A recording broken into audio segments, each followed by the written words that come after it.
the I found victims, them. Kenneth Butler, was involved in the story of the stolen Hellenistic treasures. A visit to his pawn shop should tell me more. Oh, my phone's ringing. I can assume it's not for me. No one else is in the house, but I assume it's not for me. Should be fine. I'll leave a message. I am determined to continue recording while we visit the pawn shop. I wonder if it's picking up on the microphone, the phone ringing, actually. I think it has done in the past. I'll ignore it. Should be fine.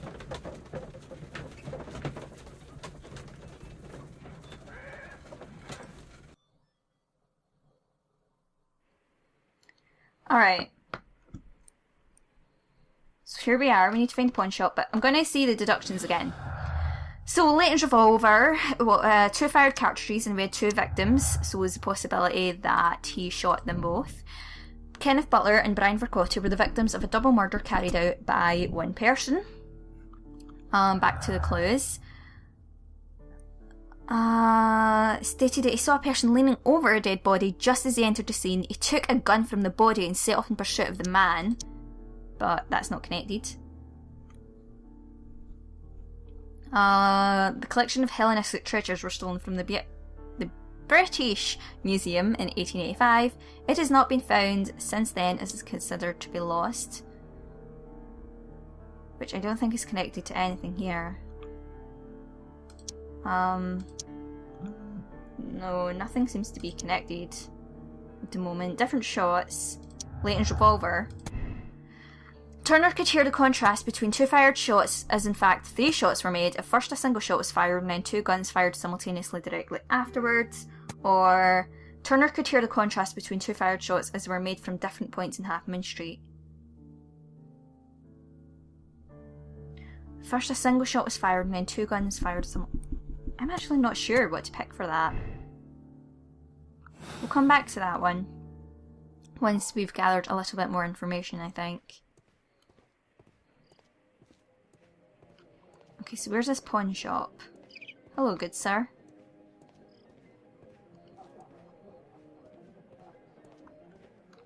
Oh, is this it? This must be it. Use the key. Mr. Butler's key matches the lock perfectly. Perfectly. The deduction B won't go away until I make a decision, I think. Alright, I'll go for simultaneous shots at the moment. No? I don't know. Because I do think it was a double murder, so it would make more sense to hear that one. Okay, hopefully that'll disappear the little bee thing for a while. Right, let's examine the shelves.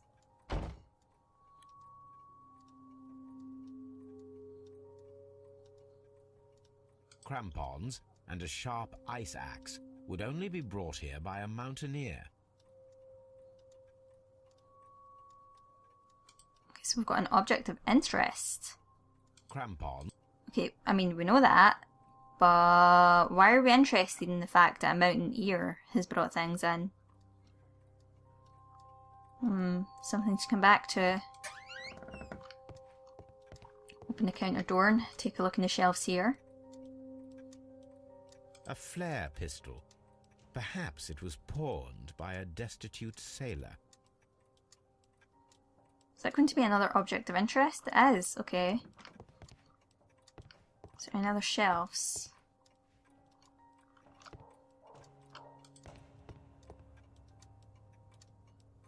Let's open the left drawer. I've got a necklace. The ram's heads. This necklace belongs to the 5 Rams of Mittelin collection. Oh, I was saying it wrong. That means that Kenneth Butler owned a part of this collection all this time, 10 years after the theft. Curious. We've got a letter. Hello, Kenneth. I'm not really sure where I was going with that voice there. Hello, Kenneth. I remember you once told me about 3 pieces of golden jewellery with ram heads from ancient Greece. You still got them, right? Well, good news for you. I found a man loaded with money who's crazy about those jewels. He's ready to fork out a small fortune. I can arrange a meeting with this money bag for you, but I want you to cut me in on a deal. I'll be waiting for you at the crossing of Great Ally and Half Moon Street on Sunday evening before the fireworks. Brian Vercoy. No idea what voice I was even trying to do there. Probably should have done something a little bit more Cockney, but I can't really do Cockney. Hello, governor. Hello, governor. I'm terrible. I'm terrible at accents. We all know this by now. Butler's jewels took a bracelet and possibly a ring from the ancient jewel set, the 5 rams of Mytilene. He was arranging a deal with Brian Vercotti. It was to be discussed at Half Moon Street, which connects the fact that the 2 victims knew each other. So it could have actually been a burglary motive, if someone knew about it, as opposed to a personal motive, right? I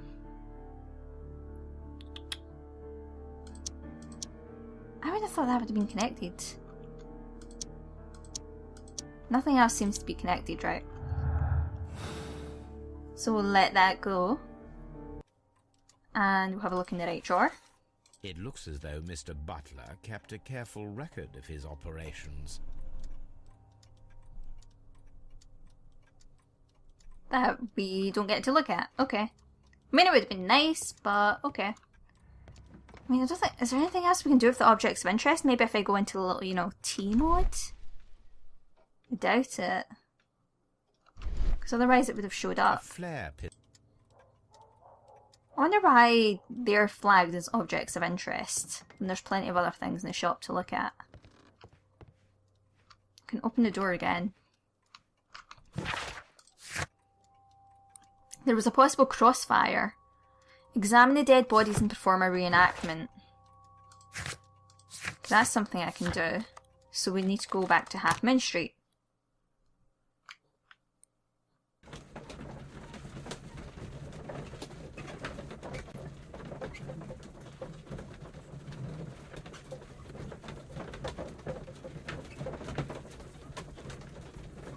I really do like the little added touch. I know I say this quite a lot, but just the fact that he's reading the actual case files.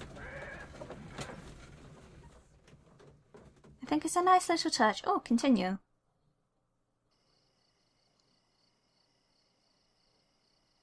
Okay. Oh, my phone just vibrated there and gave me a fright. Let me just lock it. Okay.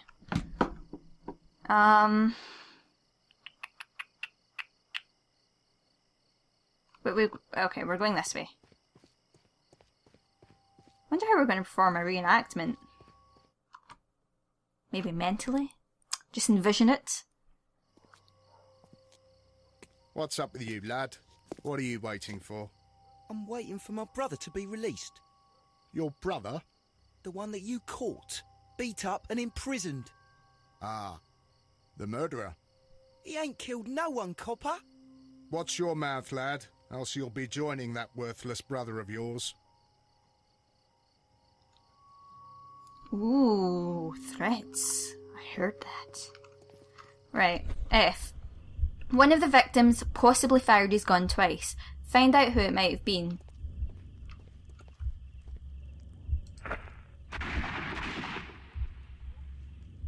So if it was him, there would have been a hole up there. Right? Let's see him. Maybe not even so much a hole, but... 1 second. If it were him, it would make a little bit of sense for why he would have responded. I am unable to see any higher. I need to find something to lift my lamp. Wiggins, lift my lamp for me. It's worth a try. Okay, I guess we need like a ladder or something. Or a crate.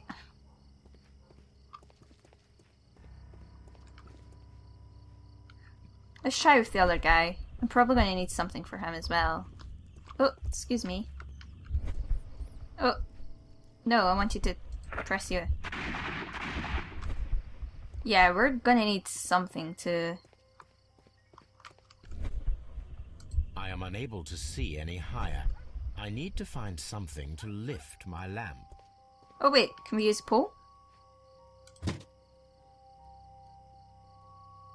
This should be useful. Should be. Tab. Find a use. Well, I want to use it in combination with my lamp.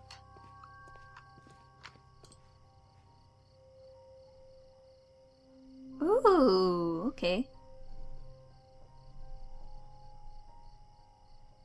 Now we're just, what, hunting for a bullet hole?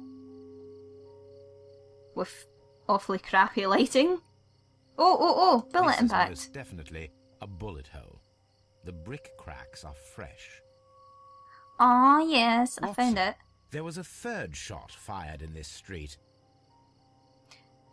So we reenacted it, so there was 3 shots. Which...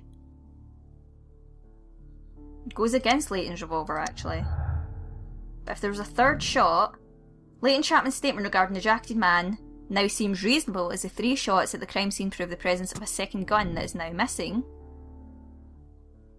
So reenact Marrow's pursuit with a lamp. Okay, how do I reenact it? I need to reenact it. Hello. I need to reenact your pursuit. Constable Marrow, I would value your assistance in this investigation. It would be my pleasure, Mr. Holmes. I would like to make sure that there are no places in Half Moon Street where a man could hide while you were running through it with your lamp. All right, Mr. Holmes, what should I do? Take your lamp and start walking, just as you did before, and try to find me. Understood.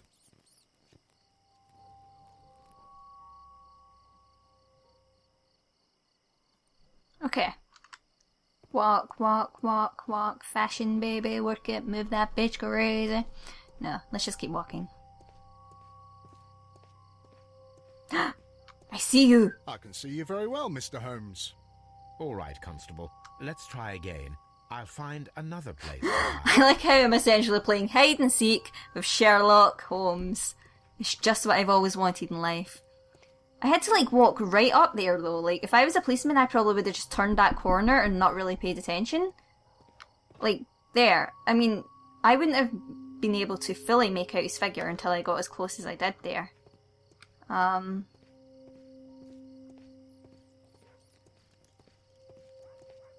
haven't seen him anywhere else. Unless he's around this corner.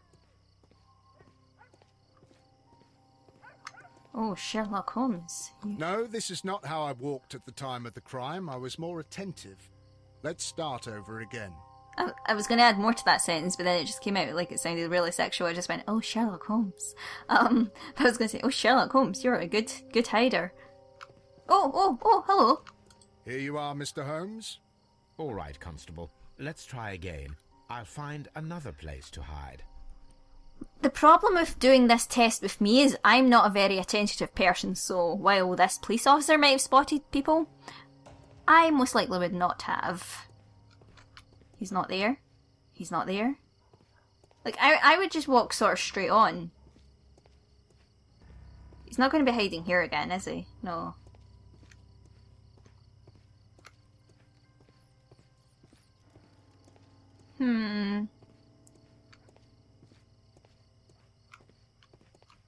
Sherlock. Oh, I see you. Mr. Holmes, it wasn't difficult to find you at all. It is obvious now. No one could escape Constable Marrow's lamp while hiding in the street. Okay. No one could hide in the shadows of Half Moon, as a single run through this narrow street with a lamp would reveal its every corner. If we can assume that there was one more person in Half Moon Street at the time of the crime, then there's no way forward or back for his escape, only up. Let us reenact the action and recreate the fireworks described by Leighton in an attempt to climb the wall. Do we get to let off fireworks? Oh, we need to get the flare gun from The flared gun. Flared gun? The, excuse me, the flare gun. And climbing equipment from the pawn shop.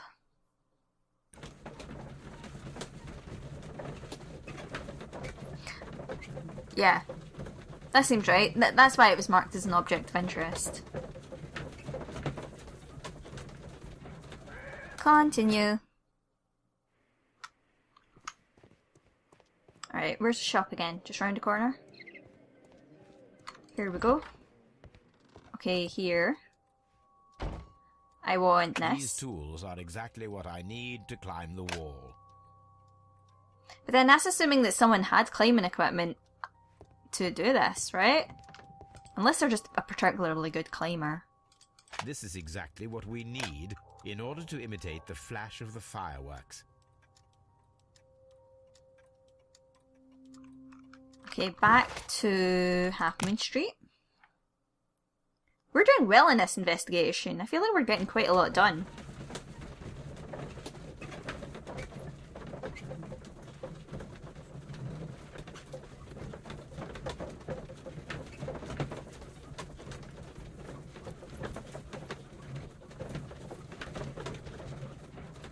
Continue. Oh, what does that say? Dysentery at St. Adolphus Orphanage. Fortify yourselves. I want to know more. Right, background here. La la la la la la la la la. Why are you looking at me all the time like that? I'm just watching you, lad. I never know what to expect from people like you. People like me? Yes, street beggars and thieves. I ain't a thief. Oh, no? Then where did you get whatever it is that you're gnawing on? I very much doubt that you bought it. What ain't seen can't hardly be stolen.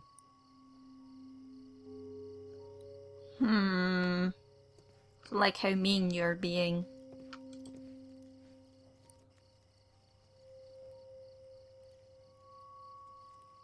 Can I pull you up on it? Constable Marrow, Watson, I would like to perform another kind of reenactment with your help.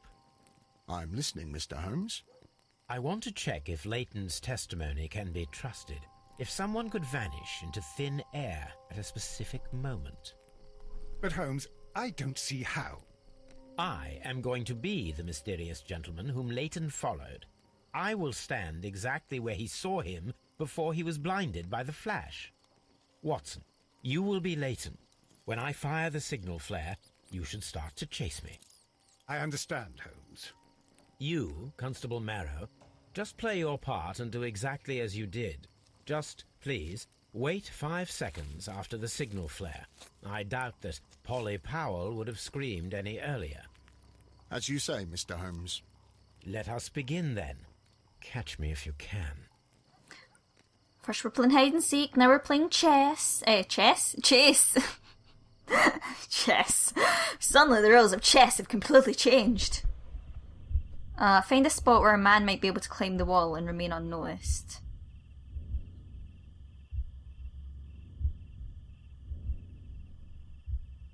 I don't know. These places seem quite noticeable to me. The streetlights fall directly on this wall. Not an ideal spot to escape the crime scene. It is also directly in front of Polly Powell. I guess it would maybe be the one This further wall down. is cast in shadow. It would be difficult to see anyone scaling it.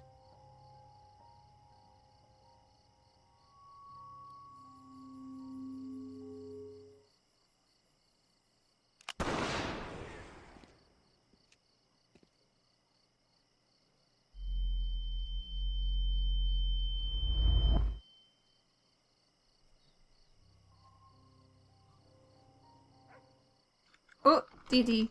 Oh, or just D once. Ah, I'm under pressure. Do I just keep clicking? Okay. Suddenly I'm playing a Telltale game. I'm confused. Barely see anything.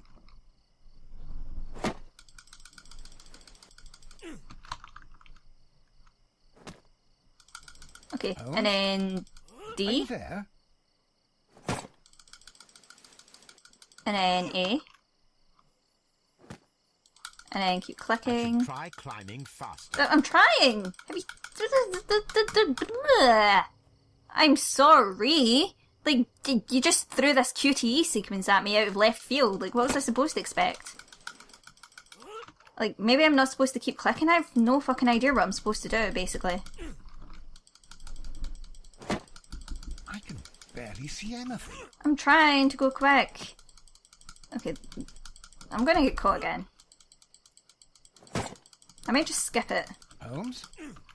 Are you there? Yeah, there's no way I'm gonna get up here quick enough. Where is he? My God, a man can't just disappear like that. Or maybe I can.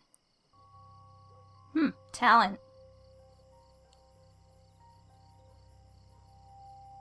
Holmes? Holmes? Where are you? I cannot see you, Mr. Holmes. Dr. Watson, it seems that Mr. Holmes has disappeared. Don't worry, gentlemen. I am up here, above your heads. How on earth did you get up there, Holmes? I am using crampons and a climbing axe, although the person we are looking for did not leave any traces of such tools. Constable, is there any way to get to the top of this building? Yes, Mr. Holmes, I can show you. The door to the building can be found from Whitechapel Street. Gentlemen, I am on my way down. Imitate the okay, we completed that. And then... This is the back door of the building with the attic floor that you required, Mr. Holmes. let's go inside. Inspect the attic. Nothing there. We've got glass shards. These shards of glass are from the window above. So someone broke inside.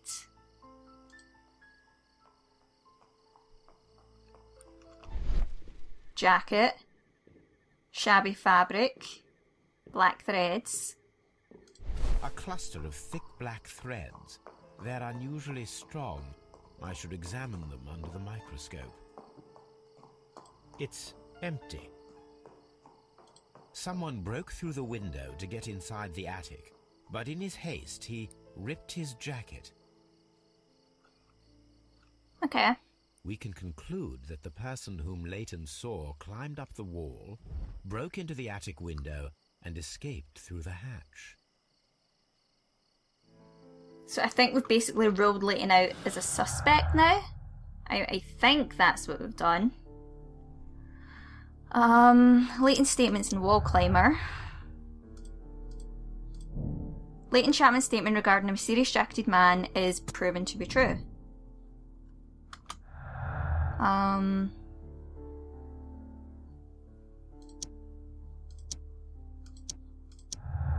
Third shot and 2 victims means that they both died of crossfire with each of them holding a gun. One of the guns is now missing. Or were the victims of a double murder carried out by one person. I'm not sure. Both died of crossfire with each of them holding a gun. Or was double murder? I feel like it's double murder so far, but I can't be certain.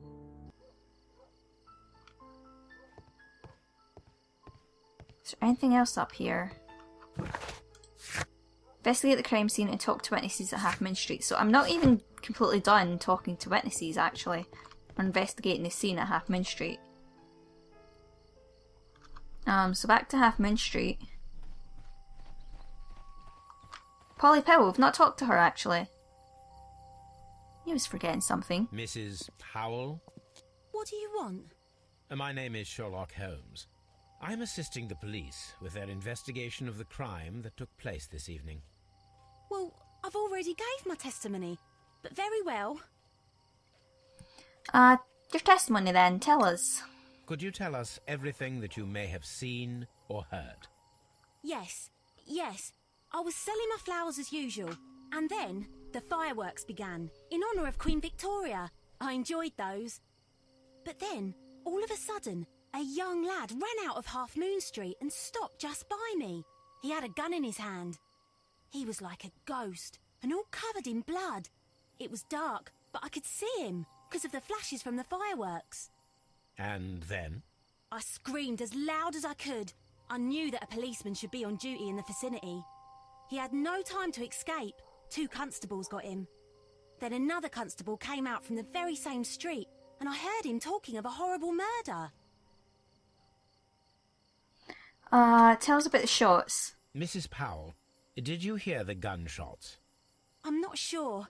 You know, what with the fireworks?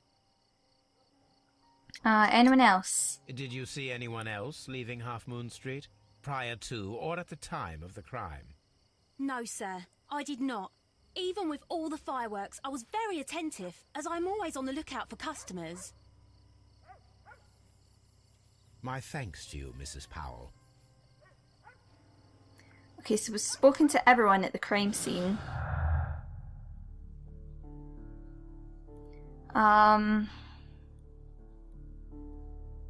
Leighton Chapman is the only person who was seen entering Half Moon Street. He was seen standing over the dead bodies and escaping the crime scene shortly afterwards. But we know from his statement that the person whom Leighton Chapman describes as a figment of his own imagination created to vindicate himself. Well, we know that's not true. We know he's innocent. So how do I take that back? I wanna take that back. How do I take it back?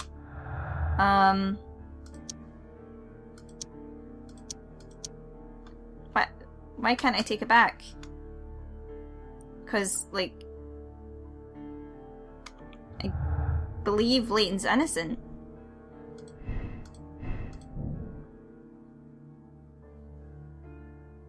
We proved that it was true, right? So how do I take that away?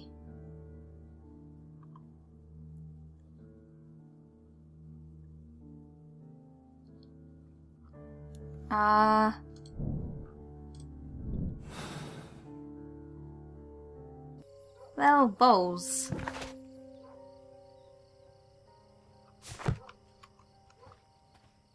Now I'm not sure what I'm supposed to do. Mr. Holmes, did you see my brother at Scotland Yard? Perform an analysis. That actually would make a lot of sense if I do that. I was worried for a sec. Like, I believe Leighton's innocent, but where did the guy get the climbing equipment from? I mean, did he just put it back in the pawn shop? Meaning that he would have known the guy who owned the pawn shop, whose name I've forgotten. Huh.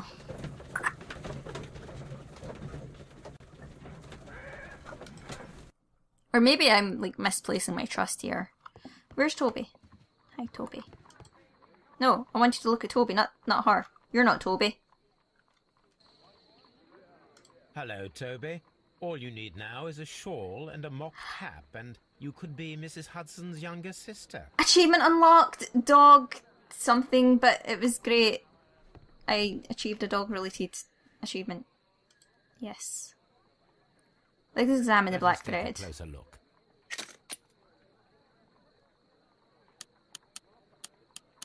Oh man, I loved my telescope as a kid.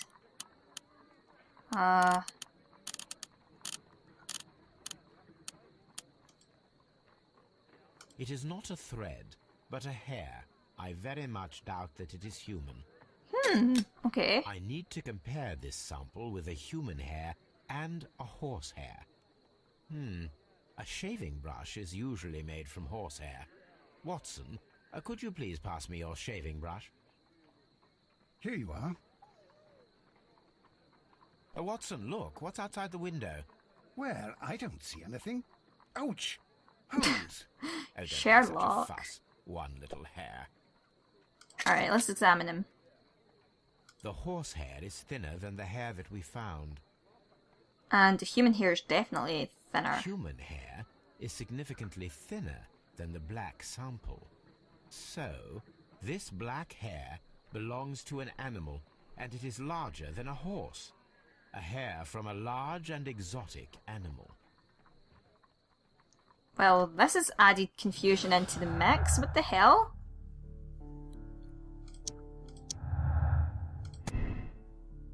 Yeah, so The man who vanished could be a circus acrobat. He managed to scale a 30-foot high wall in a matter of seconds. I hear from a large... That... It sounds like it makes more sense than the imaginary man theory right now anyway. But, which is a bit ludicrous to say it must be a circus acrobat, because it does sound like such a ludicrous theory. But I believe he's innocent. It's just so far with nothing else really to connect. And nothing else to really... Like, how do we investigate this?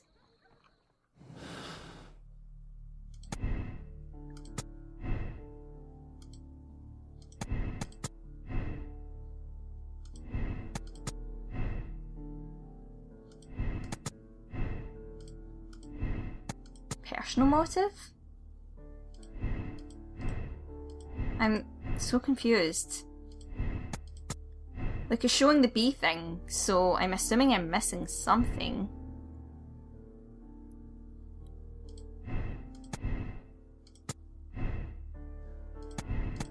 But everything here looks right.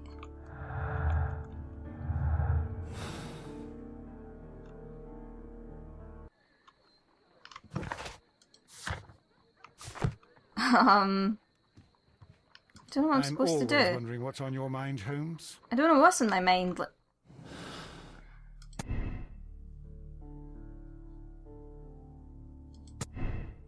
Like, am I completely wrong about this?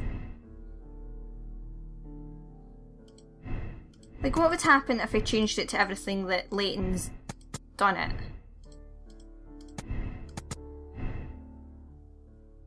It's still... Okay, it would have made me want to condemn him, but... I don't think... Surely that's not right. Right? But then... The circus acrobat theory, but then where's this jacket with a exotic animal fur came from? Like, here. Okay, I think what I'm going to do is I'm going to...